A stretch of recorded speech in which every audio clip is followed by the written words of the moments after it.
I was here. I was in class. I was in person. You what? I'm in person. I was in class physically yesterday. You were? Yeah, I saw him in the front row. He said hi to everybody. I did say hello to you. I marked you because I thought you were. Never mind, I'll fix it. Alright. Yeah, I went by the online attendance and you were red. But that totally makes sense because you were physically in the room. Yeah. I'll fix it. I'll fix it right now. Alright.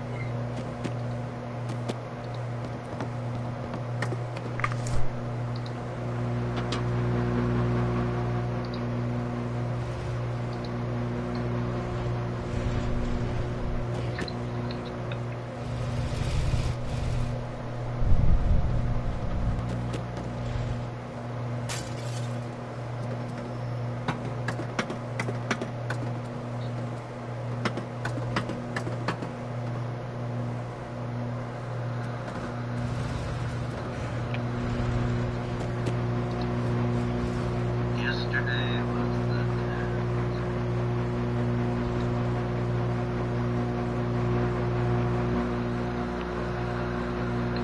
and Jazzy was present. Good morning.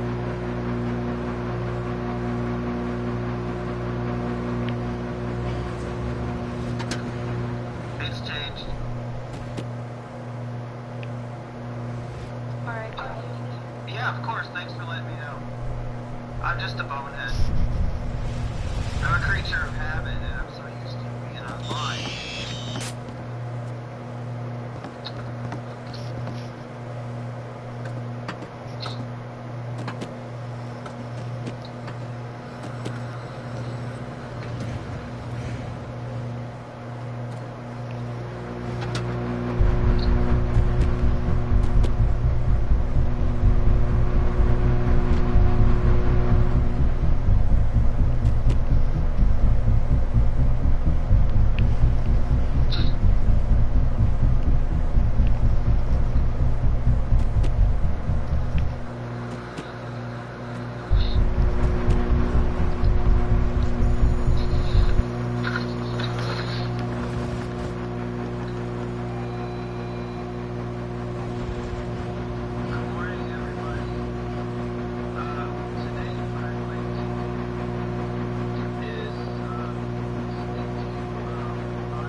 together from various sources, okay?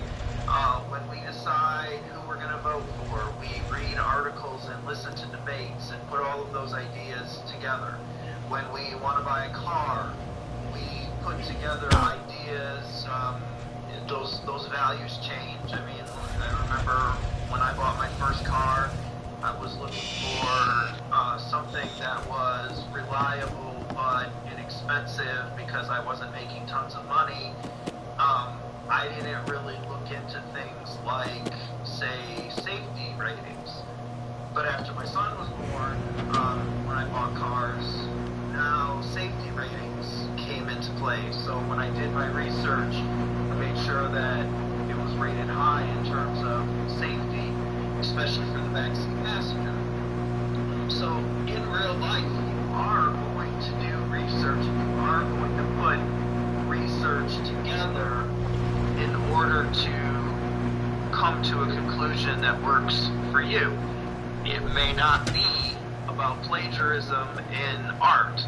That just happens to be the way we practice it. Okay, so in reference to this particular essay, once we've talked about the first body paragraph, you'll have the next 2 days, today and tomorrow, to work on your body paragraphs. You need at least 2, preferably 3. Okay, each one should center around an idea that backs up your argument, and each one should have evidence from either a source or from your own life experience. Then on Monday, we will have a discussion about conclusion paragraphs, and then I will assign your conclusion. Your essay will be due on Friday, okay? I'm making it due next Friday because I want to make sure that you have some extended time, especially, you know, some of you like to have extended time on all of your assignments, and I want to make sure that everybody has that advantage. So it'll be due next week, Friday. What I'd like you to do first today is to go back on Google Classroom and open up yesterday's update. That would be the February 10th update. And if you will then open up that untitled document that I attached,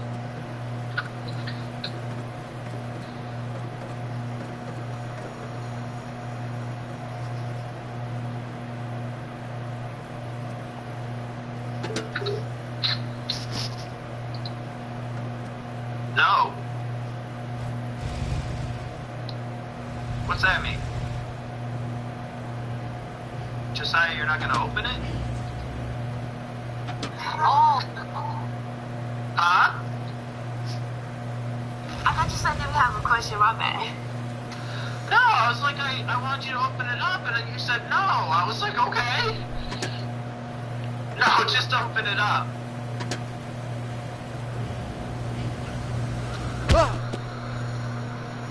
It looks like 11 of you are there. I need about 5 more.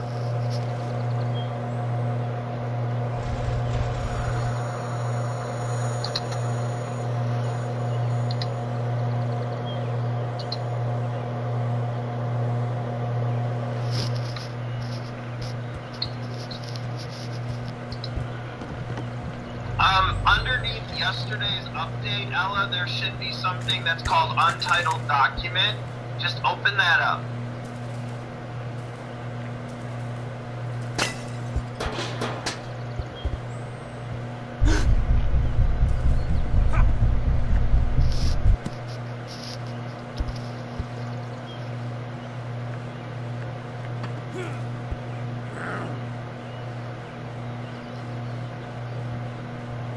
Alright, it looks like most of you are there, so let's take a look at it. Yesterday I showed you this introduction, but I think it's worth looking at again so that we understand where to go next. So my introduction says, whether it's music, comedy, fashion, painting, or something else, We all have artists who influence us.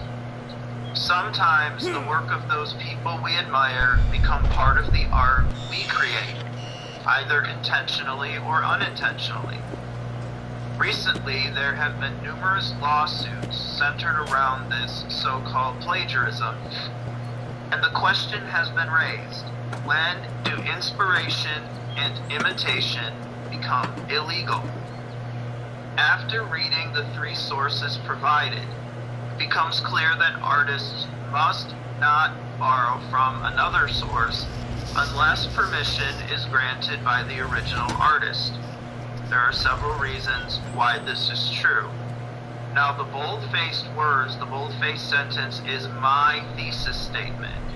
You are going to need to have your own thesis statement. That was technically yesterday's task, but if you're not done with that yet, you want to do that first today because you can't move on until you have a thesis.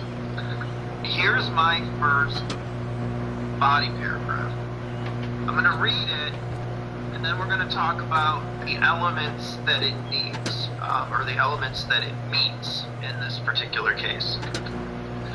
The first reason I feel it is best to avoid borrowing anything from the works of another artist deals with financial loss. This is especially true in the world of music. According to the source by Ben Cesario, quote, most accusations of plagiarism never go before a judge, end quote. This means that artists accused of borrowing content settle out of court, typically with the promise to share authorship rights and royalties with the original artist. The source also states that, quote, royalties from streaming are infinitesimal, meaning that songwriters already make pennies for their creations, and agreeing to share that money with another artist lessens the financial gain even more. Therefore, unless you have permission from the original author, it is best to avoid using even the most inspirational lines or riffs from an influential artist. Now, there are a couple of things that I'll point out to try to help you. First off, you'll notice that I have an introductory statement that is a topic sentence. The first reason I feel it is best to avoid borrowing anything from the works of another artist deals with financial loss. I've chosen to talk about financial loss because I see it in that first piece of writing, and to me that's a big deal. So I go on to describe why, and then notice I used a source. Most accusations of plagiarism never go before a judge. He said that. I used it. Now I'm going to explain it. This means that artists accused of borrowing content settle out of court, typically with the promise to share authorship rights and royalties, that's the money they get, with the original artist. Then I continue by citing the source again. Now, I happen to use the same source twice. That's okay. I would use a different one then in the next paragraph. The source also states that, quote, royalties from streaming are infinitesimal, so I'm not making much money anyway if I'm a songwriter, meaning that songwriters already make pennies for their creations, and agreeing to share that money with another artist lessens the financial gain even more. So then I need to sum it up. I need to prove to my audience that I've said something important. Therefore, unless you have permission from the original author, it's best to avoid using even the most inspirational lines or riffs from an influential artist. Okay?